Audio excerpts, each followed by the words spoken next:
machine. The specific target on which this lead bombardier is lining up his bomb sight is the Focke-Wulf 190 plant.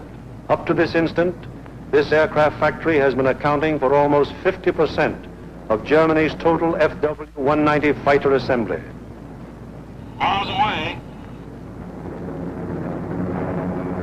Tons of bombs rain down in a tight pattern of destruction.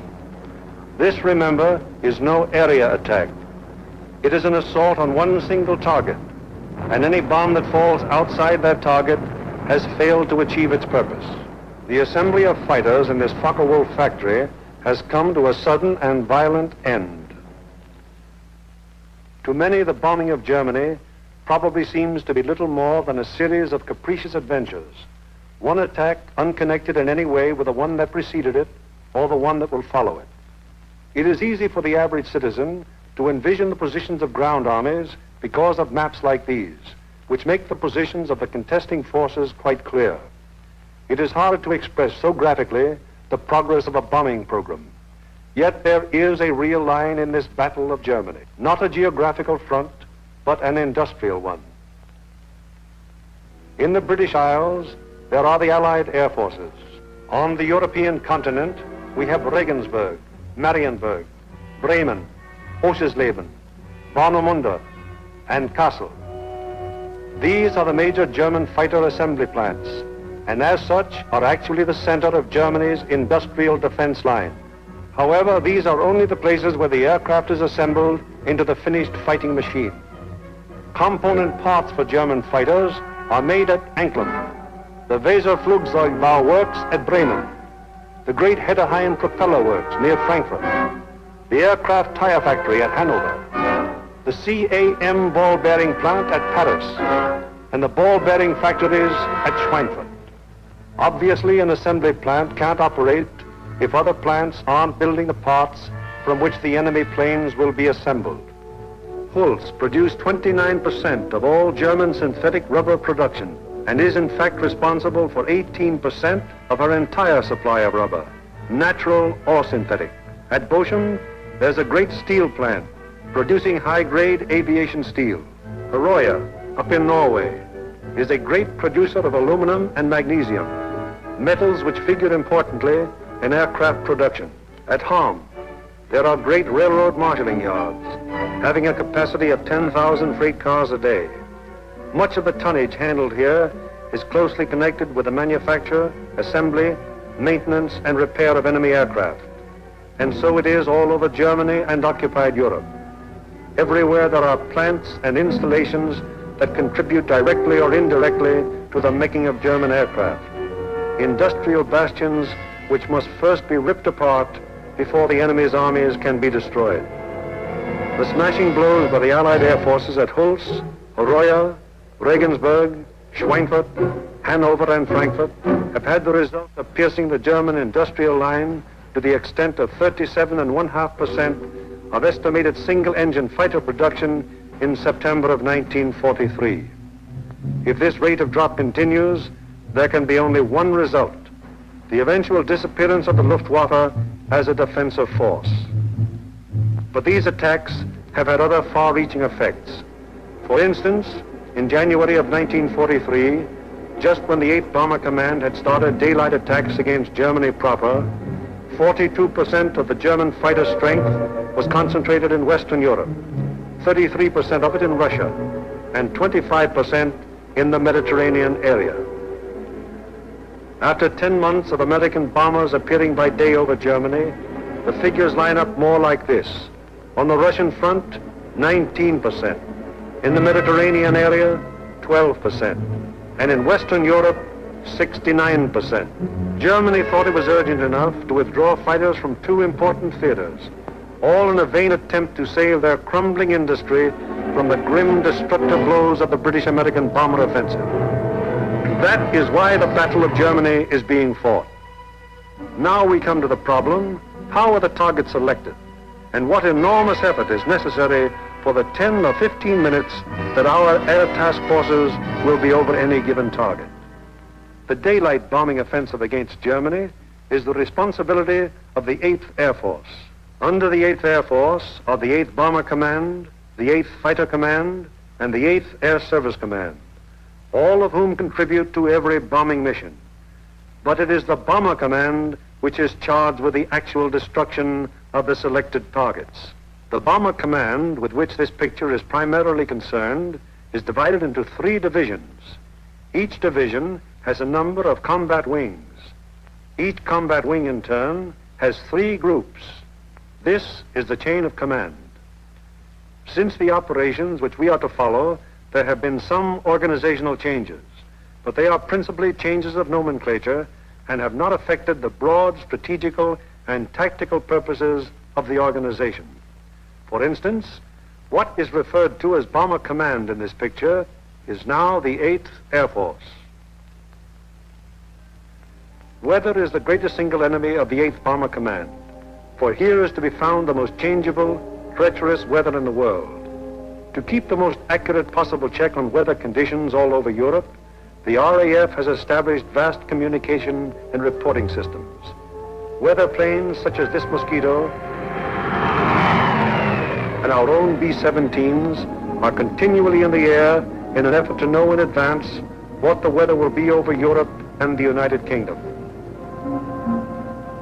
Men like this supply a major portion of the data from which 8 main weather maps of Europe and of the United Kingdom are drawn each day.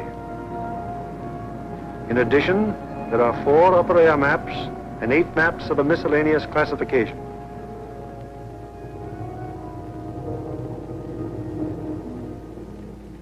In this room, all weather information is collected, coordinated by the RAF, and sent out by teletype to every responsible command.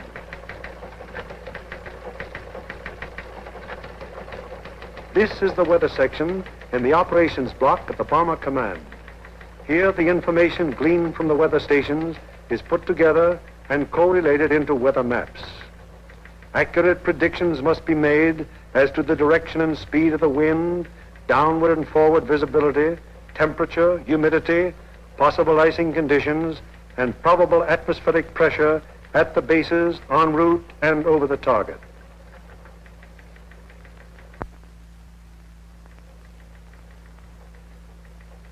Upon the findings made in this room will depend whether or not there will be an American bombing of a German target tomorrow. This is the operations room of the Bomber Command.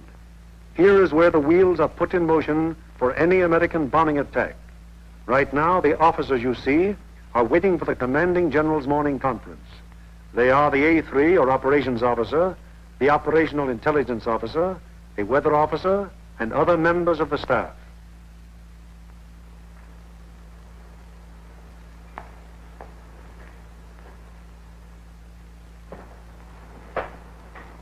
What's the weather prospects today, Major? It looks like most of Germany will be pretty good, sir. But we have a warm front approaching from down here, which we do not expect to affect the bases until late in the evening. How's the weather at Anklam? At Anklam, sir, we expect 2 to 5 tenths of low cloud and small amounts of middle and high cloud above 18,000 feet. Visibility 6 to 8 miles. How about Marienburg? At Marienburg, 2 to 4 tenths of low cloud, little or no middle or high cloud, visibility 6 to 8 miles. What will it be at Danzig and Gdynia? At Danzig and Gdynia, sir, 2 to 5 tenths of low cloud, 2 to 4 tenths of high cloud above 23,000 feet. Visibility in there about 5 miles. Give me the map of Anklam and the picture of the aircraft factory there. Yes, sir.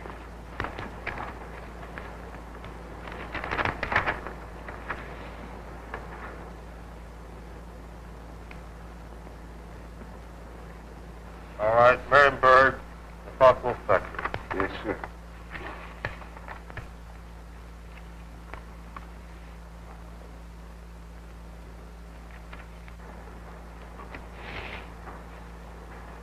We will attack Marienburg with 2 combat wings, Anklam with 2 combat wings, shipyards at Danzig with 2 combat wings, and the port facilities at Gdynia with 2 combat wings. That will require a maximum effort.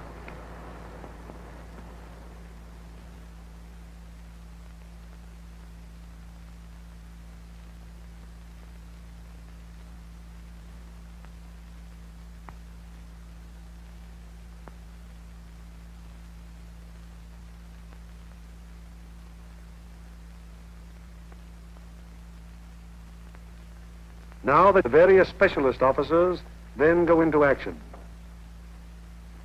This is the operational intelligence section. Here are target files containing complete information as to the type, construction, and vulnerability of the targets. This data is gathered both from photo interpretation of aerial pictures and from confidential ground sources. On the basis of this information, the aiming point for the attack will be selected. The aiming point is a building or installation in the approximate center of the target. Here, operational research experts are minutely studying the architectural and construction details of the targets. It will be their duty to recommend, on the basis of studies previously made, the types of bombs and the proper fusing to accomplish the greatest possible destruction of the objective. These studies of the Arado factory at Anklam are immensely important, since the nose and tail fuses of a bomb can be adjusted to give varying degrees of delay between the time of initial impact and the explosion. For example, an improperly fused bomb would react something like this. Result, very superficial damage that may hardly even cause delay in production. On the other hand, here's what happens when a properly fused bomb strikes the same factory. Two bombs of exactly identical weight and explosive power have totally different effects because one was fused properly and the other was not. It is the responsibility of the operational research section to determine proper bomb fusing. Here, the commanding general and the operations officer are working out the overall planning of each of the missions with the staff bombardier, the staff navigator, and the flak officer. This is a complex business because of the multiple nature of the attack.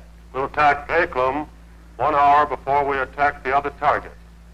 That should draw most of the German fighters on the Anklam force. The Anklam force is big enough to take care of itself. You mean along the same course? No, send them a little south. They'll act as a better diversion. This would be the best place for us to coast from the standpoint of pilotage. But, sir, the flak concentration at that point is quite heavy, the heaviest along the coast. We could rather move them a little further south, what the general suggests, and they would not run into flak difficulties at that point. How is that for the navigation viewpoint? Well, that's a very good landfall, sir. All right, we'll cross at that point, and you adjust the flight times accordingly. Take care of it, Darrell. Yes. While this is going on, the various liaison officers stationed at Bomber Command headquarters are busy keeping their respective commands acquainted with the course of events. The closest liaison is maintained with both the RAF Fighter and Bomber Commands, the Royal Navy, the 8th Fighter Command, and the 9th Bomber Command. It is through these liaison officers that requests will be made for the necessary fighter support, diversionary effort by the medium bombers, air-sea rescue patrols, and so on. Officers at Fighter Command immediately look up plan number 2340 to find out what part the fighters are expected to play in the next day's operations. Similarly, the 9th Air Force is informed that Bomber Command intends to lay on plan number 2340. It will be the duty of the mediums to attack enemy airfields at a time that will cause maximum interference with German attempts to intercept the heavy bombers.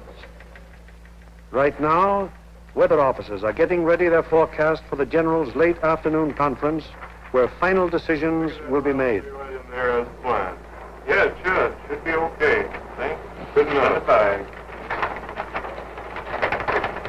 Does your morning's forecast still hold? Yes, sir. There's practically no change in the situation, and we still expect the base weather to hold up for return. Send out the field order exactly as planned.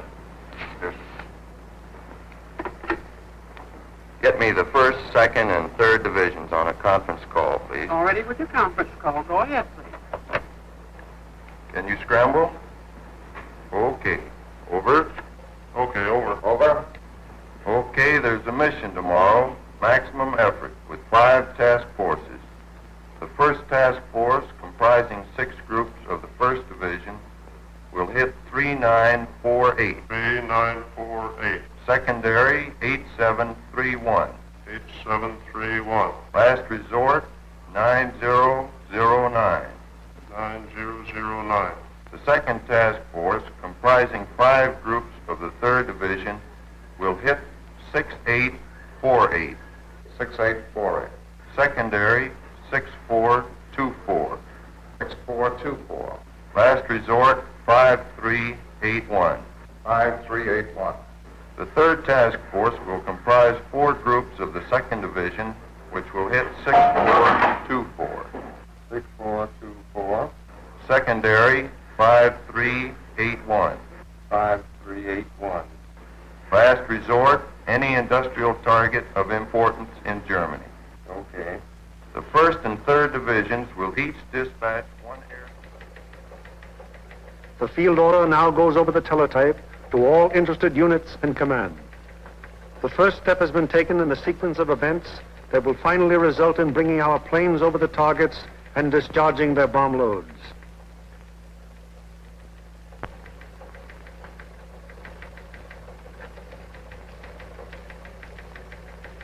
Command has conceived the mission and laid out general plans and routes. Division now plans in detail what command has ordered. The actual time of assembly of the various task forces is determined. The combat wings are assigned to their specific task forces, and the routes from assembly to rendezvous points and the target are charted. Many considerations go into the selection of the routes. Here is the commanding general of the 1st Division, which you will remember has 2 targets for tomorrow, Anklam and Gdynia. Control point here at 0 hour. Another control point here for the northern unit, 0 plus 40 minutes. The other From that timing, where will that put our northern force at the time that our southern force hits the IP? the northern force should be about the east coast of Denmark at that time, sir. It looks like we're going to catch all the fighters on the southern force, aren't we? Looks very much that way, sir. I think we'd better bend that route around so it's headed toward Berlin. If we can pin those German fighters down at Berlin until we can get started home, they'll never catch us. At the 2nd Division, the target for tomorrow is Danzig. Danzig, eh? That's fine. How many ships do we have tomorrow? Well, sir, if you recall, General, on our last mission we had heavy battle damage, and now all those aircraft are repaired yet. Call up the wing commanders and have them put pressure on the groups to get their maintenance crews to work on these ships tonight and get every possible airplane on the line in the morning. The 3rd Division, which will have for its targets Marienburg and Gdynia. Looks pretty good, sir. We're going to be right over a lake there for a good checkpoint at the turn. We're going in against the sun. The sun will be at our back, sir. Defenses at the target. Major Frost, what about the flag defenses? Sir, the upper target, there are 24 guns. That approach is good. The lower target isn't defended by heavy guns. No heavy guns whatever at Marienburg. None, sir. The division's operations officer bases his precise plans on aircraft and crews available at the various groups. He then calls the combat wings to give them advance information before the field order actually arrives. Operator, give me combat wings for conference, please. Okay. Bramble, over. Okay. Over. Over. For tomorrow, 1st Bomb Division will be called on for 2 task forces. 1st task force will be made up of 2 combat wings on targets 3948, 3948. 8731, 8731. last resort 9009. The lead group in this task force.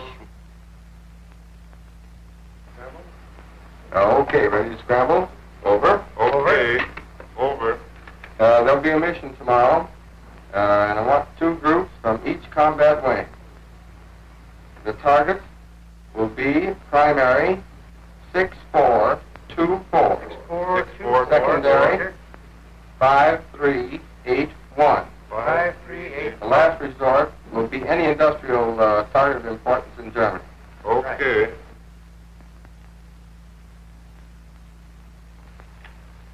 There's an order coming through. The 3rd Division will furnish 8 groups. 1st and 2nd wings, comprising the 2nd Task Force, will hit 6848. 6848.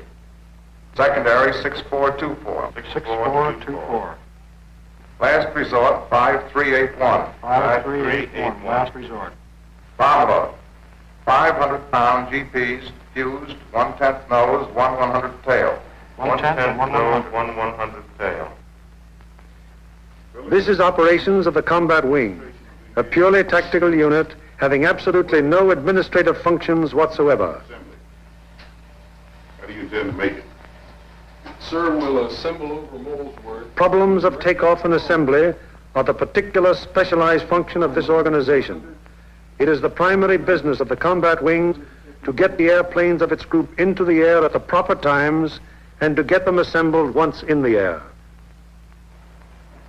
Field order requires that we provide the 2nd Combat Wing and the 2nd Air Task Force. 89th Group will lead, 81st Group will be high, and the 63rd Group will be low. That means that Colonel Whitten will lead the combat wing on this mission? That'll be fine. The Bomber Command has asked for a maximum effort. That means every available plane is to be gotten into the air. Ramsey, this field order has called for 3,100 gallons for the H's due to the distance. Now, they've called for maximum bomb load. How about that for the weight? I think we'd better put 8 bombs in the H's and 12 in the D's. That keeps us around 65,000 pounds. How about the CG? CG is well forward, and I think it'll work out very well because we've been down low for a long period of time. All right, we'll have 8 in the H's and maximum in the D's. Most of the groups are going further than an American bomber has gone before. Combat wings must work out precisely the maximum bomb load in relation to the required gas load. Decisions made in this and other matters are added to the division's field order and passed on to the groups, the ultimate tactical unit, to the men who get the planes in the air and fly the mission. On the basis of the alert telephoned down to the group by the combat wing, the various agencies necessary to get the planes airborne on their mission wheel into action. Intelligence, operations, weather, signals, group navigators and bombardiers have the grave responsibility of passing on and making clear to the combat crews the vital target and route information furnished by Bomber Command and Bomb Division. The proper information folders, maps, weather maps and charts, and photographs have to be selected by the various group officers, and then the information therein passed on to the crews. In dispersal areas, ground crews are getting their planes in condition to fly the mission. The normal work of keeping an airplane fit for operation is enormous, even in peacetime. When you add to this already great job the element of battle damage, the problem becomes gigantic. Engines, wings, propellers, controls, wiring, fuel system, oxygen system, the 1,001 elements that go to make up the complex mechanics of a heavy bombardment plane all must be kept in perfect shape. The failure of any one of them on a mission can easily mean the loss of the plane and its personnel, or at best, such a failure will cause the plane to abort. That is, return to its base without having reached the target. It was originally estimated that about 37.5% of planes on hand would be effective at one time. However, the maintenance and repair has been so magnificently performed that sometimes up to 50% of planes on hand have been effective.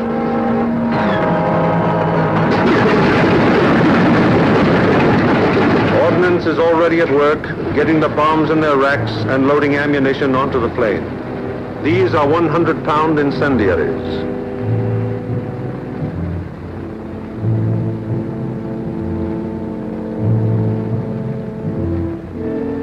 These are 500-pound general-purpose bombs. And these are 1,000-pound GPs.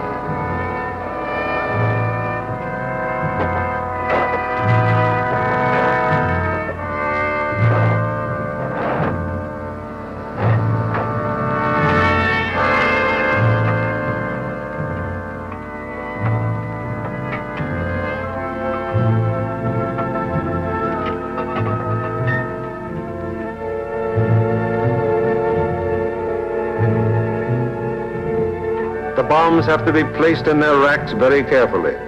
One bomb sticking in its rack through careless placement might make a whole mission useless so far as that individual plane goes.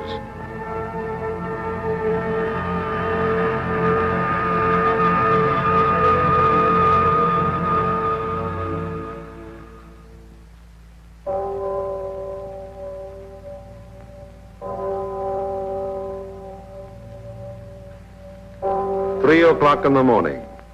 All over England at this exact moment, American air crews are being roused from their sleep. Okay, fellas, roll out. We have a mission this morning. Breakfast in half an hour. Captain Kirk, Captain Thompson, Lieutenant Bushka, Ackerson, Alloway, and Hawker scheduled to fly. We'll stop it up. 3 o'clock. This is a hell of a time to get a man out of bed. You said it, Doc.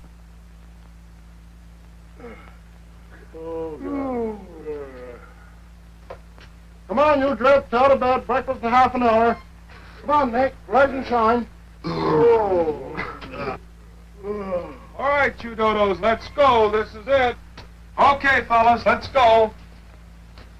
Come on, Swifty. Get it up. Let's go. Go, you guys. Hit the deck. Breakfast at 4, breathing at 5. Let's go. That's fine. Just when I had a 48-hour pass coming up. Can't you guys? You're running my beauty sleep. Through the cold of the English early morning, the combat crews go to their mess. They have no idea where they're going yet, but they know they'll be taking off in about 4 hours.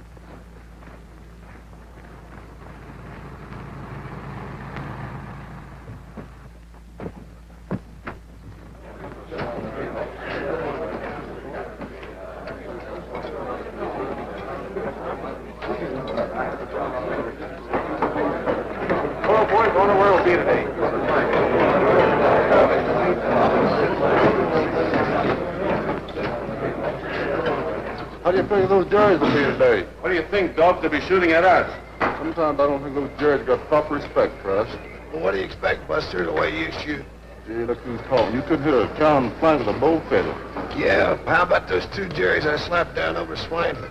I'll tell you what happened there. They heard that I was on a tail guns and they fainted from fright, that's all. And so it goes. The 4,000 men who will go on this mission all know it will be a rugged deal. For some of them, it's their first mission. Others are veterans of many. Happy to get through. Now, at all the groups in the bomber command, the air crews are assembling in the briefing rooms to learn the target for today. Okay, boys, let's go.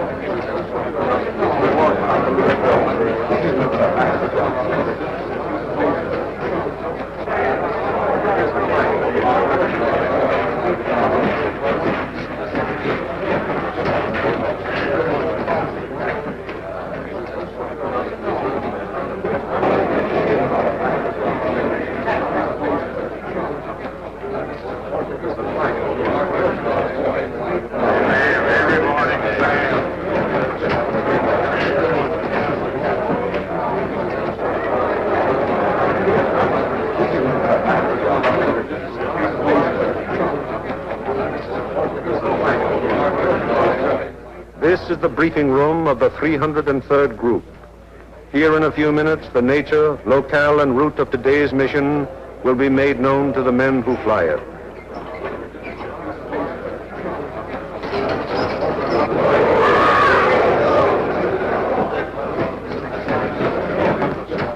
Target for the day is Ankman. Specifically, you are to destroy the Arado factory. This plant manufactures aircraft components, principally wing and tail assemblies for the Focke-Wulf 190. The parts are then shipped to New Brandenburg for assembly. I cannot stress upon you too much the importance of this target. If it is successfully destroyed, it will have a very serious effect on Germany's aircraft production. Lights, please.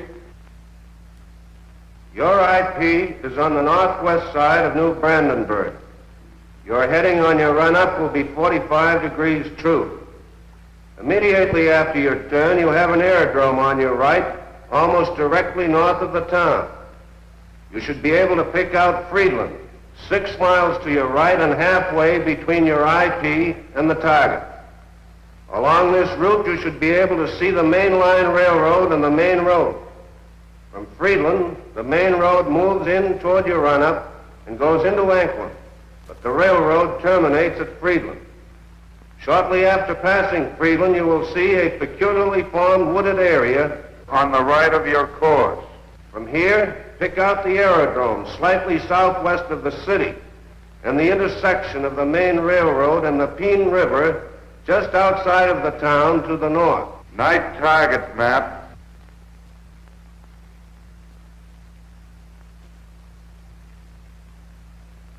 Your target is across the railroad beyond the town in the area formed by the bend of the river. And now a picture of the target. This group of buildings here is your target. This building will be the aiming point. If your bomb pattern is concentrated in this area, it should very effectively knock out the factory. Lights, please. At the 379th, the intelligence briefing continues. Late groups will bomb from an altitude of 13,000 feet. We feel that this low altitude will be equalized by the element of surprise which is with us, and it should ensure a thorough and complete finding of the target. Another task force is hitting the FW-190 assembly plant at Marienburg. If the 2 missions are successful, 65% of Jerry's remaining FW-190 production and assembly facilities will be destroyed. At the 384th, Other forces are attacking submarine yards, aircraft assembly plants, and units of the German fleet at Danzig and Gdynia. If these attacks succeed, they will destroy 13.5% of Germany's remaining U-boat construction and will destroy or immobilize a large section of the German Navy. The overall result of all 4 attacks will be to show the Hun that his efforts to protect his key industries by moving them to the east will be unsuccessful.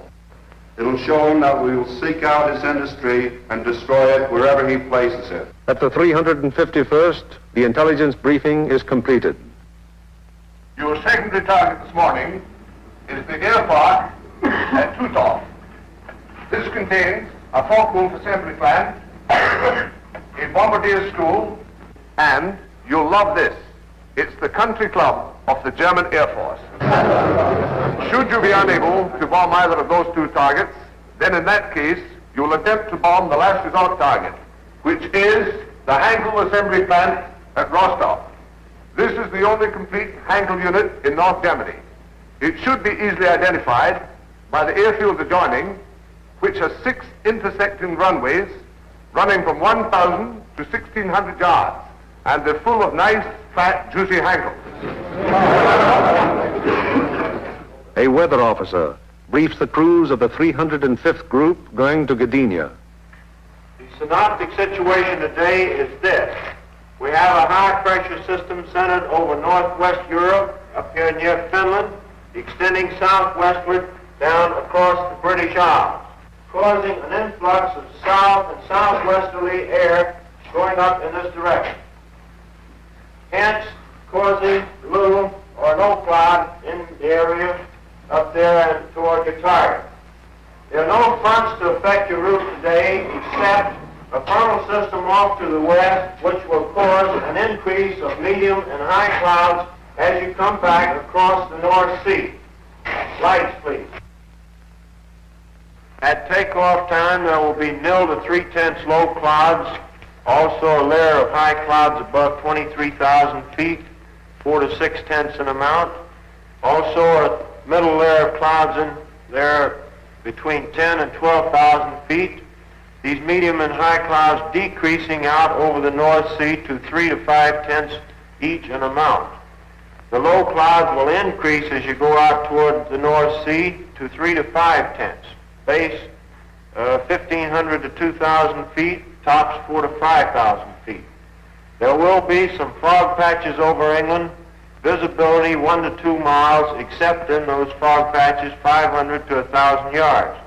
Visibility increasing rapidly out over the North Sea and the remainder of your route to 4 to 6 miles. The high clouds continuing 3 to 5 tenths, and also the middle clouds on toward the target, decreasing to nil at the target. Low clouds continuing 3 to 5 tenths, decreasing to 2 to 4 tenths at the target, base 2,000 feet, tops 5,000 feet.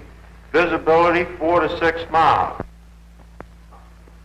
The temperature at bombing altitude, minus 26 degrees centigrade.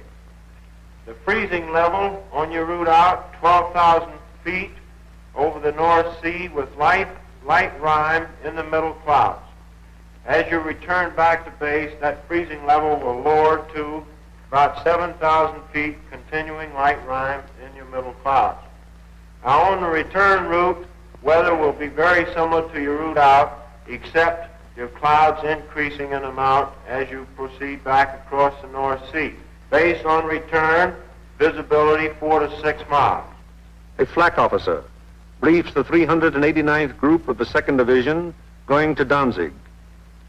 Now, gentlemen, this morning, because we are going to cross the Danish coast at such a relatively low altitude, we've planned the route so as to avoid as much flak as possible.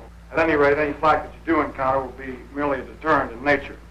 However, you can expect heavy flak batteries at a place where we make landfall here at Namindigab, about a mile south of Kursk. Also, there are known to be other heavy batteries 8 miles south of Kursk, there on the coast at Hen. Other batteries are known to be located here at Korsor, 20 miles south of Kursk, on the island of Skelland. From then on to the target, you will have very little flak. Now, while you're crossing the coast and when you're over aerodromes and cities in Denmark, you are advised to take evasive action. Now then, when you get to the target itself, your anti-aircraft fire from the ground will be known to be supported by fire from naval units. Now, for those of you who have never been fired on by a naval unit, I want to add that naval units can put up a hell of an intense barrage, and you want to look out for it. An operations officer briefs the crews of the 94th Group of the 3rd Division. This group is leading a formation to Mariensburg today. The 880th will be high group and the 764th will be low group. Bomb load of each ship will be 3 1,000-pounders, use 1/10 nose and 1/100th tail. Get that, bombardiers. You'll also carry 5 M47A incendiaries. You'll have full Tokyos, 1,000 gallons extra. Takeoff will be normal, assembly 1,000 feet over the field. After takeoff and assembly, proceed up this line to this point. This will be your combat wing assembly line. You'll leave the coast at this point here, that's Splasher 15. Let's not have any stooging around over England, it's a long haul. The 57th Combat Wing will follow us today at a 3-mile interval. Now to the 95th Group. B-26s will be hitting the Lille area and the lowland at approximately 0 hour minus 40 minutes. One group of P-47s will strike the Warden area and join us for escort on the way out, joining us at approximately this point here. All other forces are using approximately the same route today. Just one point, that's that the Anklam force will probably pass us coming out as we're on our way in. You should see plenty of air activity. Let's hope that most of it is out. The climb will commence at the English coast, climbing at 150 miles an hour, 100 feet per minute.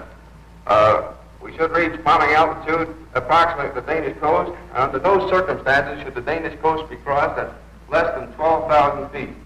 We will drain Tokyos as soon as possible.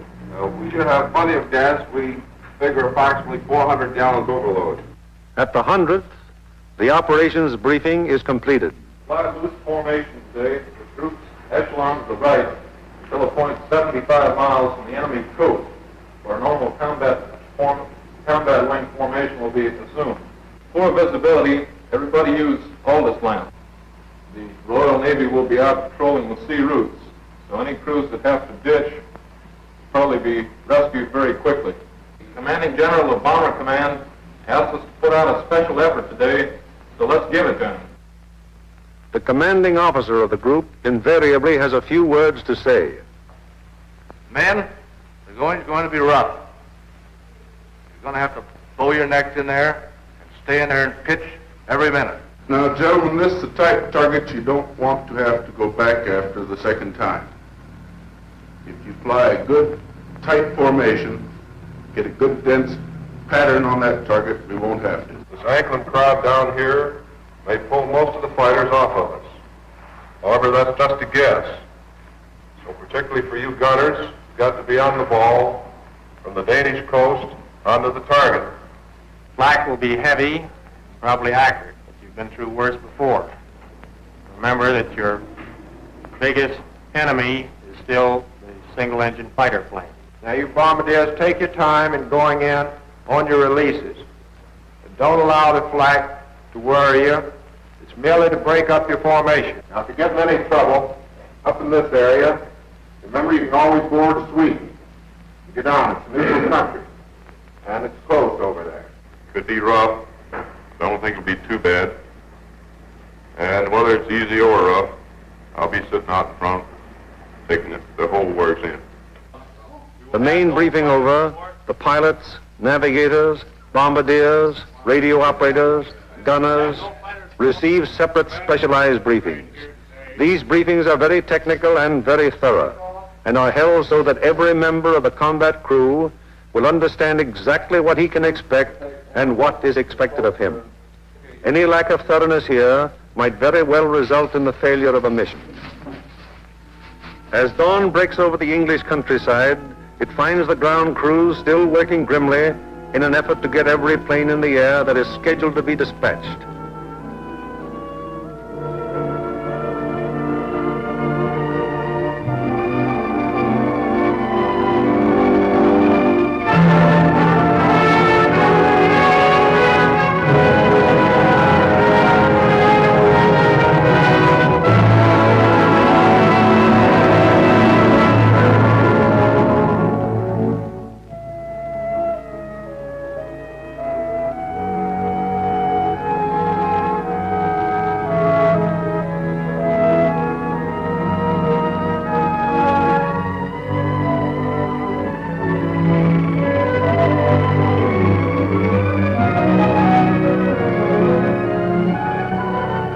These men take as fierce a pride in their planes as do the air crews.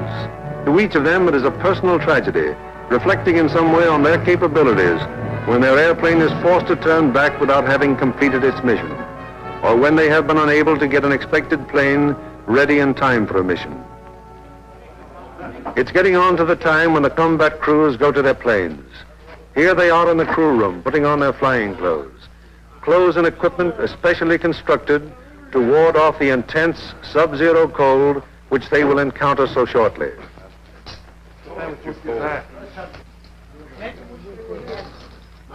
All air crew members receive escape kits containing equipment that will help them get back to safety if they are forced down in Germany or in occupied territory. The pilots, co-pilots, navigators and bombardiers are also issued battle folders containing the maps which will be of such vital importance to them in the prosecution of the mission. The men turn in all personal papers and valuables, which might serve to give the enemy information in case of capture.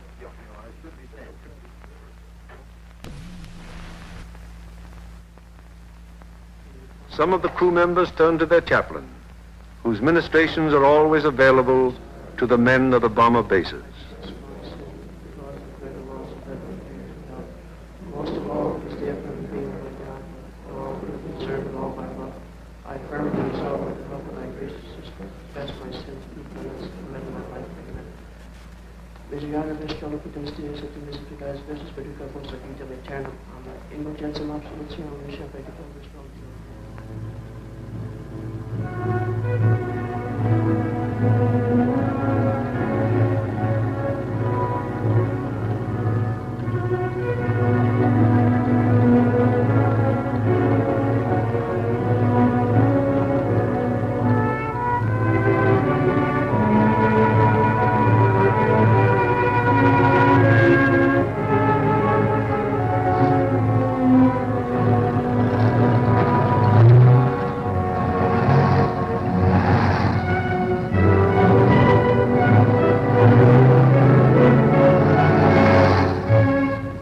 so changeable is the weather in the European theater that sometimes widely varying conditions will be found on fields only a few miles from each other.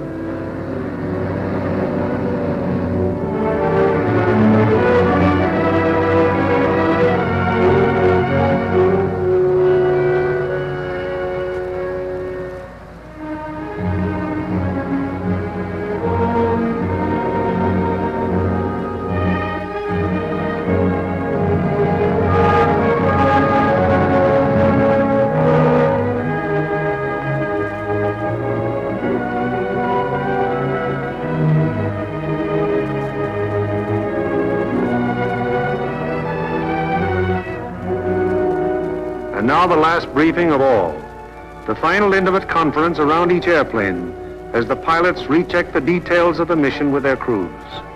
Crew members have ceased to exist as individuals. They are now 10-man teams, and on the excellence of their teamwork will depend the success of the operation.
Perimeters of 20-odd fields of the 8th Air Force, more than 400 forts and liberators, with their 4,000 crew members, taxi for the takeoff.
plane of each squadron, upon becoming airborne, proceeds for about 90 seconds.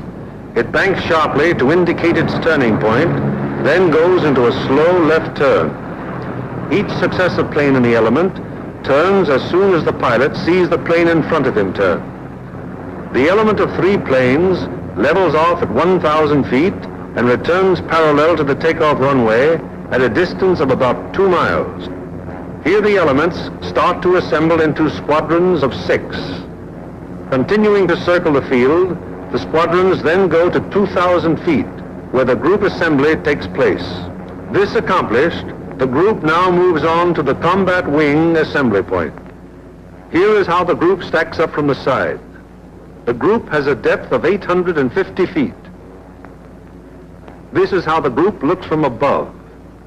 In the lead squadron, the second element is flown with the nose of the leader slightly behind and to the right of the right wing aircraft, first element.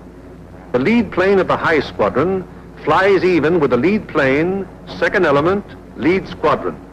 The second element of the high squadron flies with the leader's nose just behind and to the left of the left wing aircraft, first element. Here is the group as an enemy fighter pilot sees it, from head on. The first element of the lead squadron is stacked high left and low right. The first element of the low squadron is stacked high right and low left. Likewise, the first element of the high squadron is stacked high right and low left. All second elements are flown low. The second element of the lead squadron is stacked high left and low right. The second elements of the high and low squadrons are stacked high right and low left. Experience has shown that this arrangement of the group brings to bear on attacking fighters the greatest possible amount of firepower by utilizing to fullest advantage the field of fire of each gun in the formation. Again, it is proved to be the most maneuverable formation from which to execute the primary and all-important purpose of the mission, the dropping of the bomb loads on a precise target. Obviously, it would be desirable to stack as many bombing planes as possible in one defensive formation. However, it has been found that the largest practical defensive formation is the combat wing of 3 groups. Any formation of aircraft larger than this becomes unwieldy. This force has a depth of 3,000 feet. The nose of the lead aircraft of the low group is aligned with the tail and slightly to the left of the rearmost aircraft of the lead element, lead squadron, lead group. The nose of the lead aircraft of the high group is aligned with the tail of the rearmost aircraft of the lead element, lead squadron, lead group.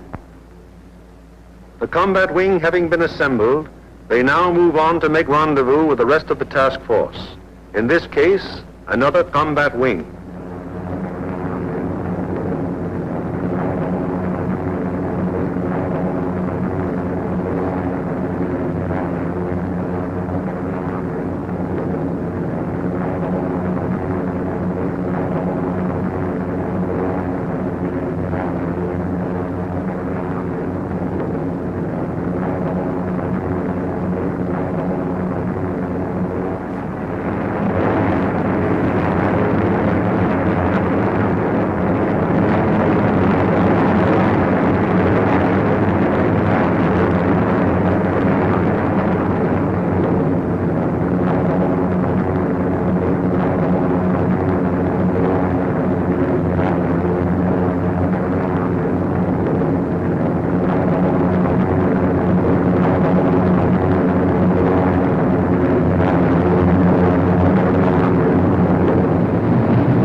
plane from the force which is to attack Anklam is now approaching the Danish coast, and the formation is subject to enemy attack at any moment.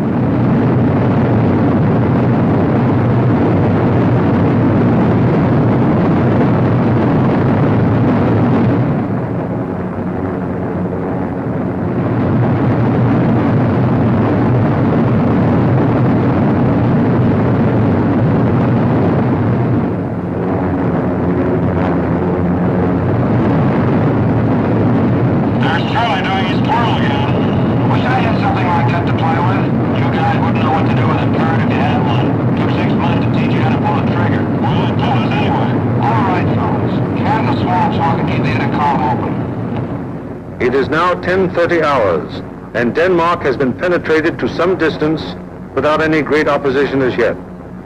So far, there has been only some light and inaccurate flak at the coastline. Some flank guns have opened up on us.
From 10:30 on, the Anklam formation has to contend with constant German fighter attack from all levels and all clock positions.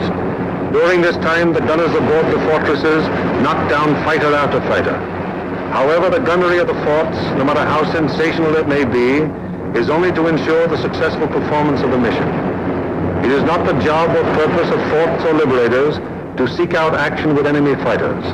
They merely defend themselves against enemy fighter attack so that they can destroy their target and bring their crews back safely to their home bases.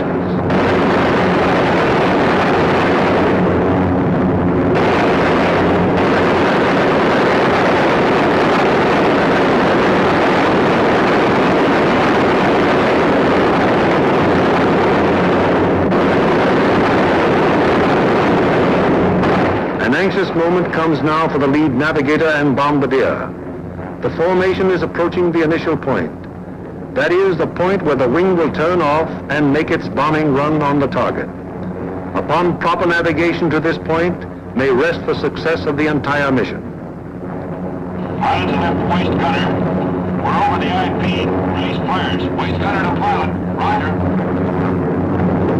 Once the combat wing has reached the IP, it breaks up into 3 component groups, for the wing formation is too unwieldy for a unit bombing operation. As the IP is reached and the lead airplane of the lead group is about to make the turn, it fires 2 red flares, spaced 5 seconds apart. Then the group makes its turn onto the run-up. The low group goes on straight ahead for 20 seconds, then makes its turn. The high group proceeds for 20 seconds beyond the low group's turn, then it turns on to the run-up. The most critical defensive period in the mission has begun. The wing, to accomplish most efficiently its primary purpose, the bombing of the target, has sacrificed its mutual defensive firepower, and the groups are thrown on their own. Now the crucial moment is almost here, the moment around which the entire mission revolves.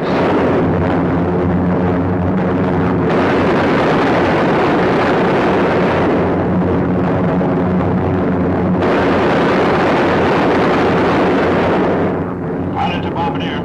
Your ship. Bombardier to pilot. Roger. Bombardier to crew. Bombardier doors open. Pilot to radio operator. Camera on.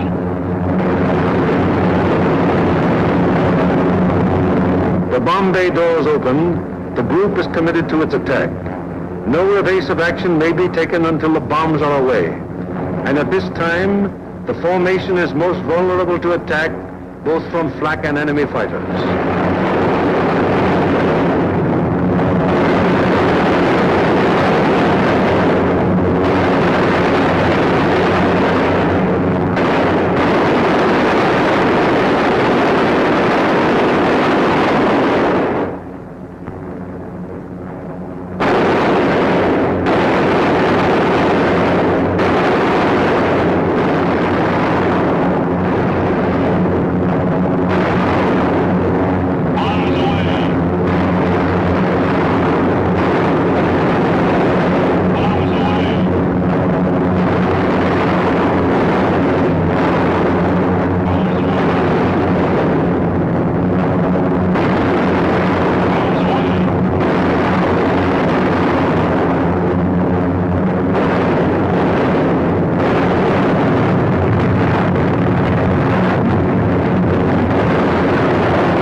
An hour later, the second task force comes over the target.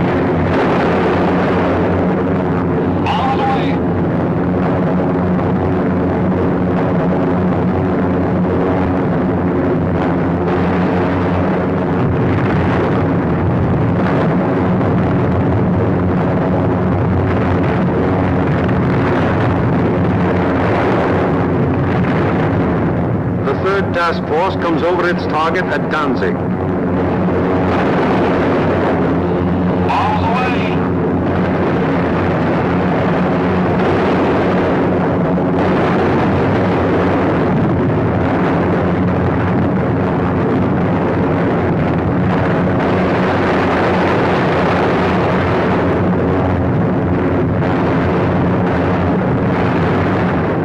And 5th task forces arrive over the harbor area of Gdynia. Arms away.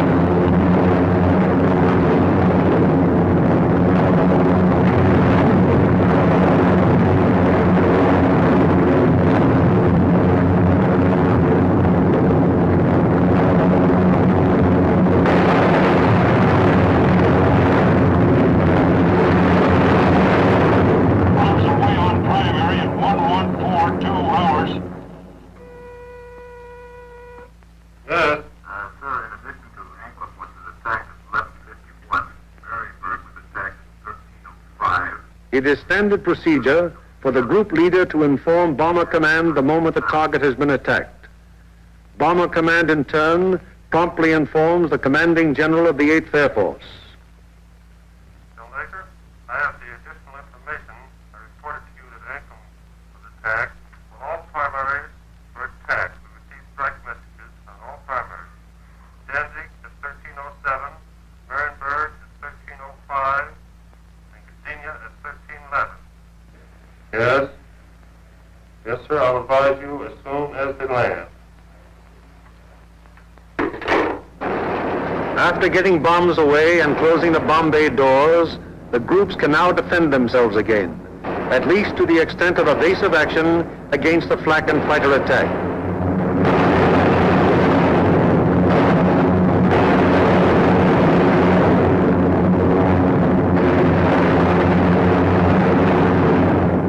The lead group flies a straight course for 15 seconds before turning off to the rally point. The lead group then proceeds to the rally point at an indicated airspeed of 155 miles per hour, making S-turns meanwhile to permit the trailing groups to catch up. The lead group crosses the rally point at a height 1,000 feet lower than bombing altitude. The succeeding groups will close with the lead group as quickly as possible to regain the defensive combat wing formation. The following groups need not necessarily pass exactly over the rally point in regaining wing formation. In the meanwhile, the marauders take off to fulfill their part in the day's operation.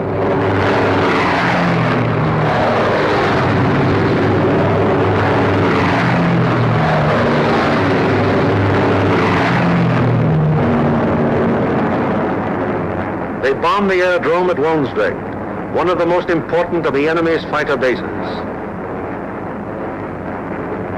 This blow by the medium bombers is timed so as to provide the maximum interference with the enemy's capacity to intercept our withdrawing heavy bombers. Last off are the fighters. Their great speed will enable them to reach the Leeuwarden district in a short time, sweep the area clear of enemy fighters, then give the heavy bombers withdrawal support from the enemy coast home. At the fields, it's getting on towards the most nervous of all times, the estimated time of return. Everyone who stays behind sweats out this period at the end of each mission. Here at the control tower, at the dispersal areas, at the Red Cross, at the Officers Club, everywhere on the field, the one thing paramount in everyone's mind is that the group is due back.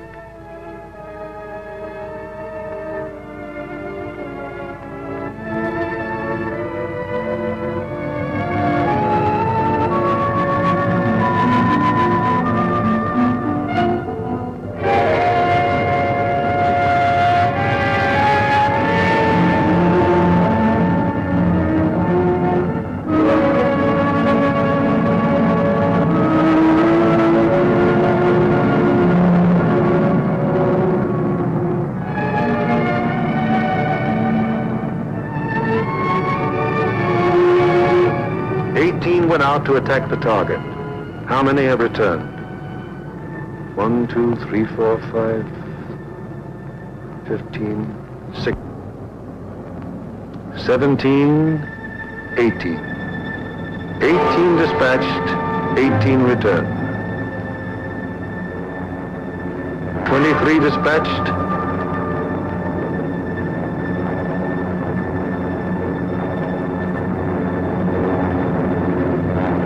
23 returned. However, there are other groups which weren't so fortunate.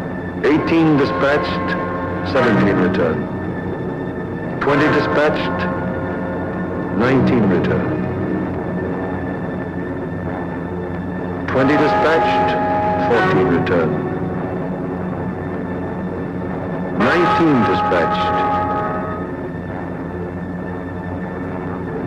18 returned. 20 dispatched, 10 returned. 18 dispatched, 8 returned.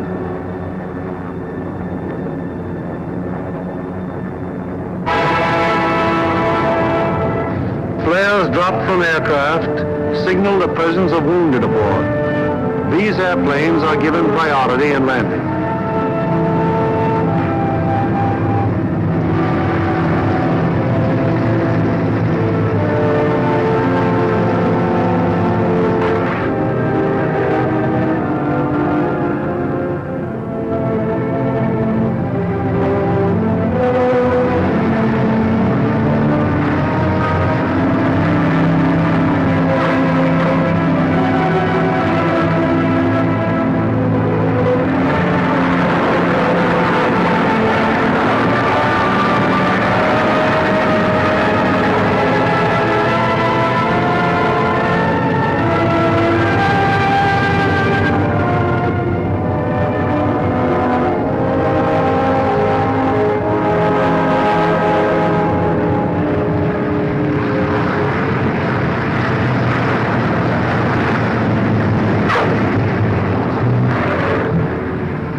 airmen are home, but their job isn't over yet.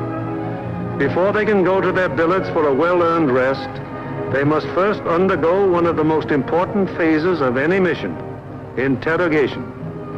It is highly important to question the crews at the first possible moment after the mission, while their impressions and memories are still fresh.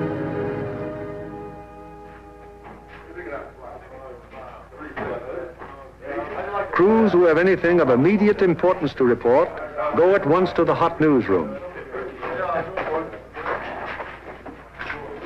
Hello, boys. How are you? Well, kind of long, not too rough. Best bombing job we've ever done. Good, good. Somebody in trouble? Yeah, we saw a 1B-17 go down there just before we made landfall. Where was that? Well, that was at 5240 north. 5240, yes. 1 degree, 50 minutes east. 0150 east. Yes, and what time was it? That was at 1524.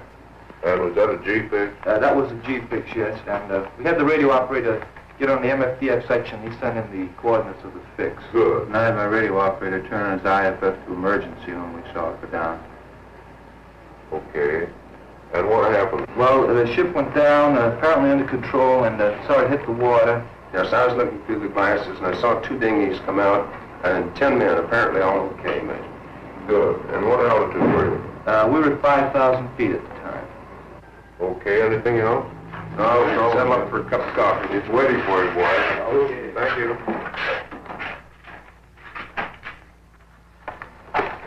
Third division, please. They are submitting a B-17 crew down the dinghy. Thank you all. 16 group, please.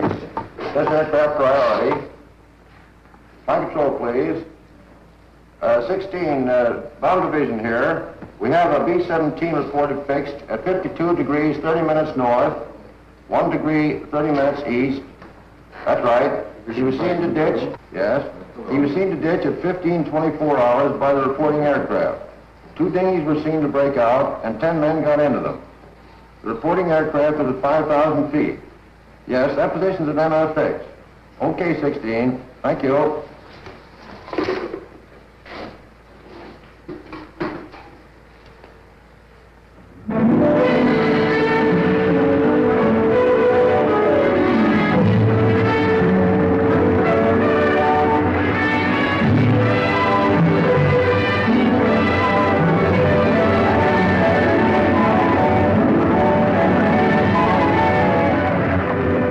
In one way or another, scores of our crews are saved by air-sea rescue from the English Channel and the North Sea and returned to combat service. Aside from human values, a trained fortress crew is even more valuable than the plane they man. And the work of the air-sea rescue unit has been of enormous value to the 8th Air Force. The hungry crews are fed enough to hold them until they can be interrogated and get to their regular chow. These men are from the groups that went to Anklin. What time did you go over the target? At 11:43 hours. We went in at 12,000 feet. Did you get your bombs on the target? Yeah. What about enemy fighter officers? Well, that's something we consider not discussed. Really? Well, let's get some of the details. Where did it begin, Paul? Well, they first jumped us at 10:30 there just off the Danish coast. And how long did the attack continue? They stayed with us to the target and until 13:27. Then at 13:45, we had another group attack and stayed until 14:05. We had a couple more attacks, and the last one was at 15:26, just off the Danish coast coming out. And about how many enemy fighters did you see?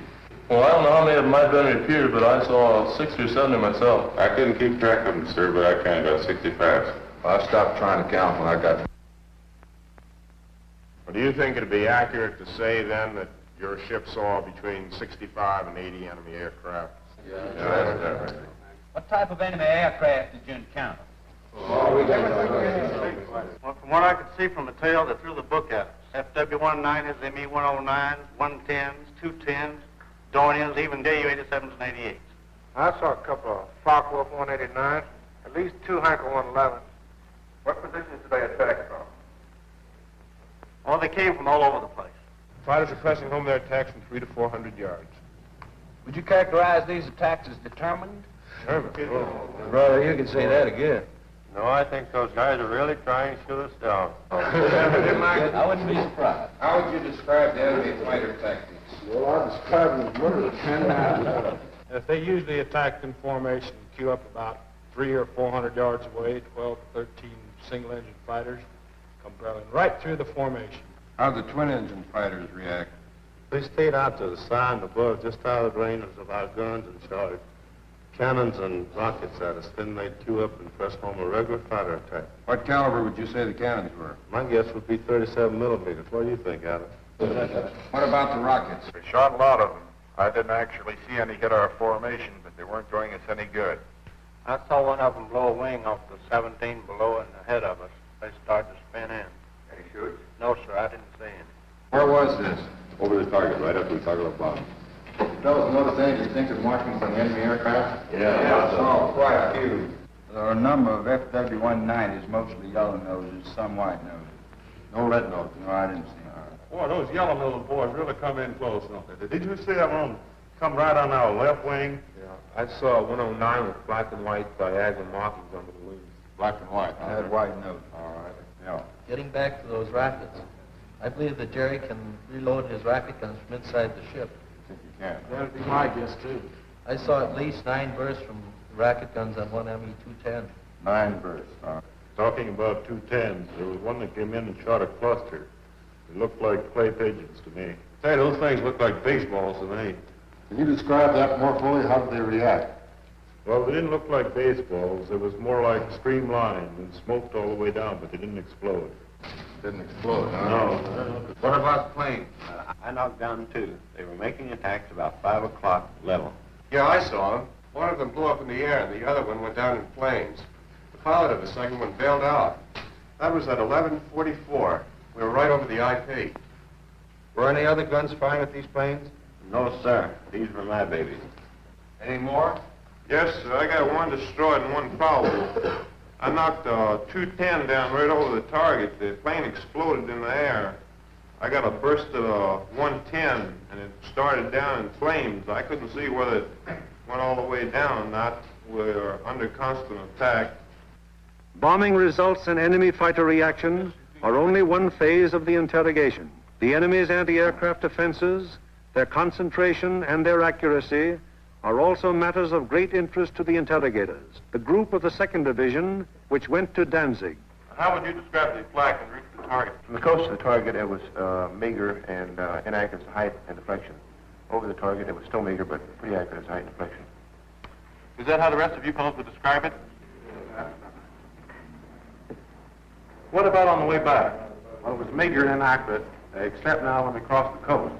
They flew up a box barrage that was pretty accurate as to height. In fact, it was good at the altitude, but the deflection was a little off. The first burst hit about 100 yards ahead of the lead plane. And we felt the concussion out of it, right? We got a couple of flak holes in the fuselage right around my gun position. Any other battle damage? A couple of flak holes in the nose. Burst at 303 in the number 4 engine. Got an oil line. What was your altitude when this box barrage almost caught you? 21,500 feet. Did any of you notice anything unusual or peculiar about the flak burst? No, it looked like the same old black flak to me. What's the 6th we have seen? Also valuable to the interrogator is any intelligence that might be picked up by the crews en route to or from the target. Such observations may be completely incidental to the mission, but can prove to be of great value at another time when another target is being attacked. Let's find out what the force attacking Marienburg discovered on their way to and from the target. This smoke screen at Danzig, where does that emanate from? Well, it looked like to me it was coming from off of floats and boats here with smudge spots on them, anchored just a little ways off the coast. Yeah, Ernie, they were shooting it up from the ground, too, and they get up so high and That is flourish mushroom. and mushroom out. Would you say it was effective? Well, we didn't pass right over the city itself, so we couldn't say definitely, but it looked like to me it'd be pretty doggone effective. It's all right. You see anything else? Yeah, there's a new airport about 2 miles below Danzig there, south of Danzig. What it look like? Pretty large airport with grass runways and a lot of construction at the south end. I seen another one there at Puck. It seemed like it's building runways and some buildings, new buildings like the quite not to be hangars. Okay. Now, how about military installations? Did you see any of those? Well, south of Stadtdorf in East Prussia, we saw some installations that might have been fortifications. They were large rectangular buildings with red tops. Yeah, there were 2 rows of 4. 4 buildings each? Yes. Good deal. Now, you see anything else? As soon as interrogation of the men is finished, the interrogation forms are checked and general statistics on the group's part in the attack are compiled. All right, let's get going on this report. Okay. B, number of aircraft dispatched. 20.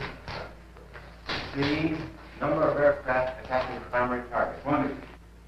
Hello, I want the A2 duty desk. Hello, this is Norgan 492. Got a flash teletype report for you. You ready? The organizational flow which we have observed throughout this picture has now begun to operate in reverse. Information obtained from the crews is evaluated in divisional critiques, conferences in which all responsible group and divisional officers carefully inspect the detailed record of the mission, discuss any failures that may have occurred, and plan to prevent their recurrence. After a particularly large or important operation, there will be a command critique, with the 8th Air Force Commanding General presiding.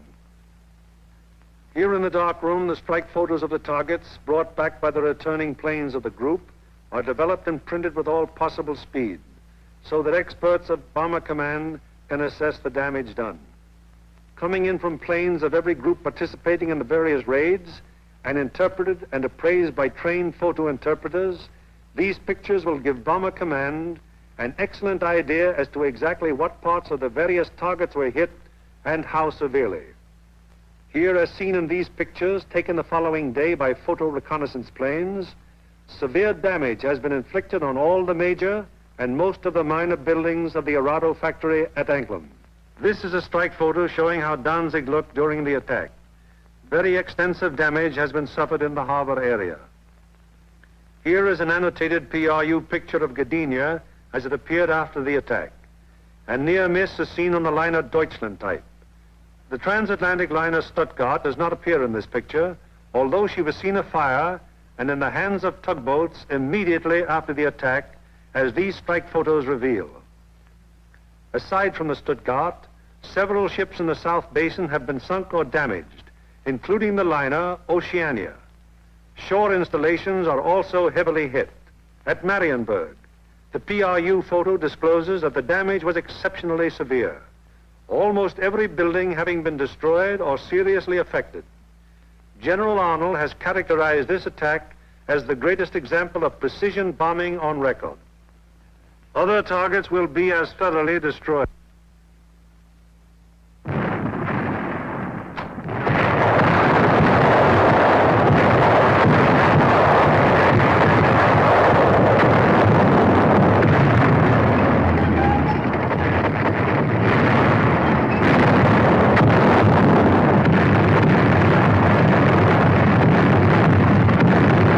Today, while the invasion armies are pressing the Battle of Europe, the Battle of Germany continues.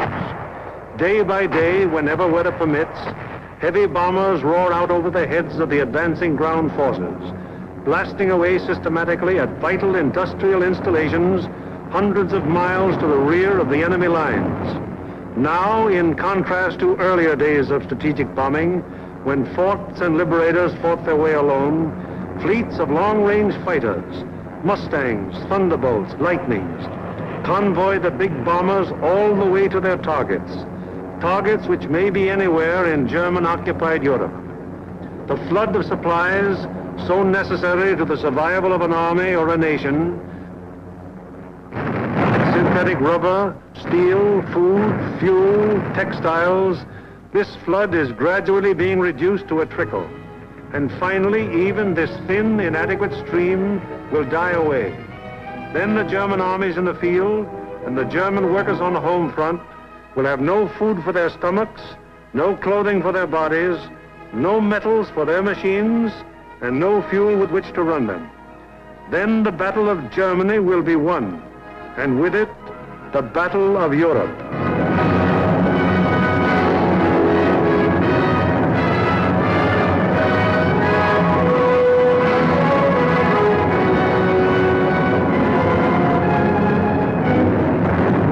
Downward and forward visibility, temperature, humidity, possible icing conditions, and probable atmospheric pressure at the bases, en route, and over the target.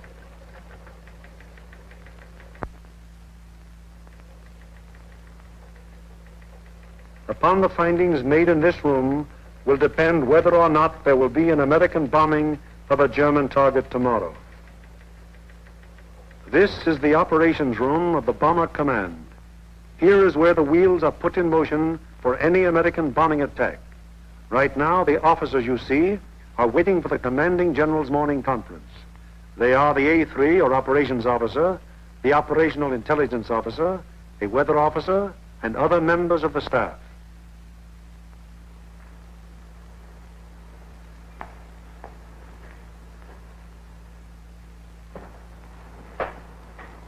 What's the weather prospects today, Major?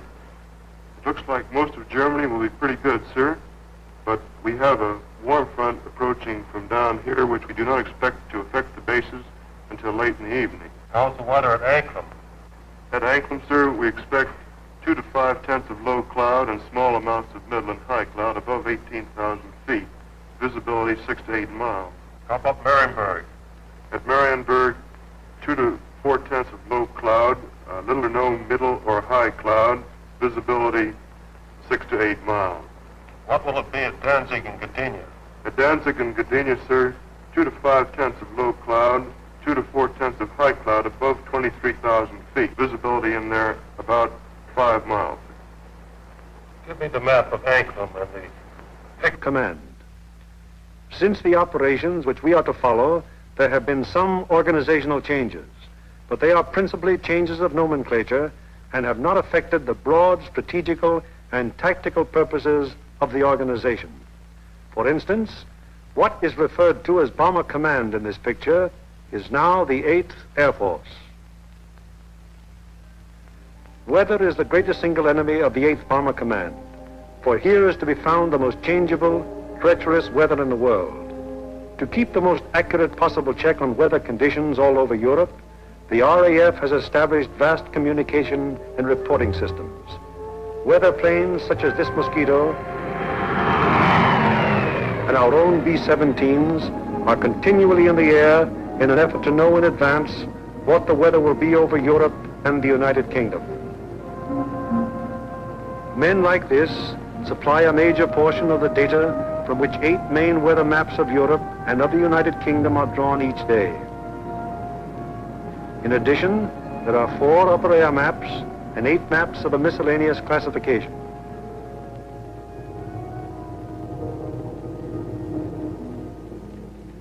In this room, all weather information is collected, coordinated by the RAF, and sent out by teletype to every responsible command.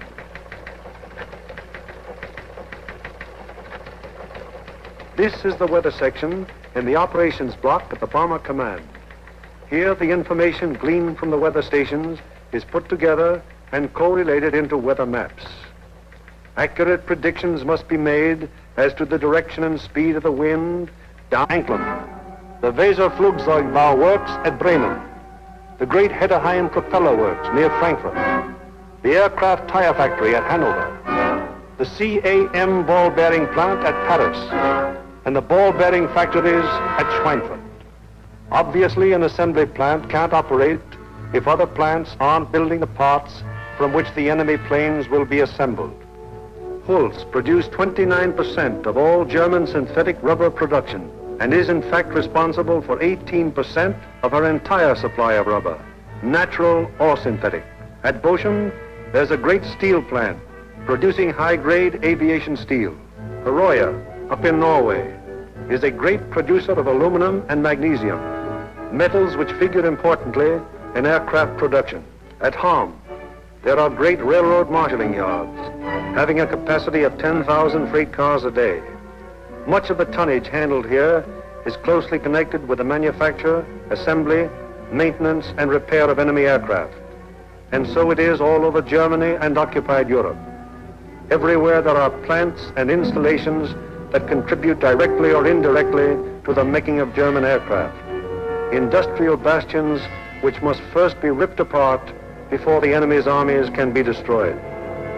The smashing blows by the Allied air forces at Holz, Herøya, Regensburg, Schweinfurt, Hanover, and Frankfurt have had the result of piercing the German industrial line to the extent of 37.5% of estimated single-engine fighter production in September of 1943. If this rate of drop continues, there can be only one result: the eventual discipline machine. The specific target on which this lead bombardier is lining up his bomb sight is the Focke-Wulf 190 plant. Up to this instant, this aircraft factory has been accounting for almost 50% of Germany's total FW-190 fighter assembly. Bombs away. Tons of bombs rain down in a tight pattern of destruction. This, remember, is no area attack. It is an assault on one single target, and any bomb that falls outside that target has failed to achieve its purpose. The assembly of fighters in this Focke-Wulf factory has come to a sudden and violent end. To many, the bombing of Germany probably seems to be little more than a series of capricious adventures, one attack unconnected in any way with the one that preceded it or the one that will follow it. It is easy for the average citizen to envision the positions of ground armies because of maps like these, which make the positions of the contesting forces quite clear. It is hard to express so graphically the progress of a bombing program. Yet there is a real line in this battle of Germany, not a geographical front, but an industrial one. In the British Isles, there are the Allied air forces. On the European continent, we have Regensburg, Marienburg, Bremen, Oschersleben, Warnemünde, and Kassel. These are the major German fighter assembly plants, and as such are actually the center of Germany's industrial defense line. However, these are only the places where the aircraft is assembled into the finished fighting machine. Component parts for German fighters are made at appearance of the Luftwaffe as a defensive force. But these attacks have had other far-reaching effects. For instance, in January of 1943, just when the 8th Bomber Command had started daylight attacks against Germany proper, 42% of the German fighter strength was concentrated in Western Europe, 33% of it in Russia, and 25% in the Mediterranean area. After 10 months of American bombers appearing by day over Germany, the figures line up more like this. On the Russian front, 19%. In the Mediterranean area, 12%. And in Western Europe, 69%. Germany thought it was urgent enough to withdraw fighters from two important theaters, all in a vain attempt to save their crumbling industry from the grim, destructive blows of the British-American bomber offensive. That is why the Battle of Germany is being fought. Now we come to the problem, how are the targets selected? And what enormous effort is necessary for the 10 or 15 minutes that our air task forces will be over any given target. The daylight bombing offensive against Germany is the responsibility of the 8th Air Force. Under the 8th Air Force are the 8th Bomber Command, the 8th Fighter Command, and the 8th Air Service Command, all of whom contribute to every bombing mission. But it is the Bomber Command which is charged with the actual destruction of the selected targets. The Bomber Command, with which this picture is primarily concerned, is divided into 3 divisions. Each division has a number of combat wings. Each combat wing, in turn, has 3 groups. This is the chain of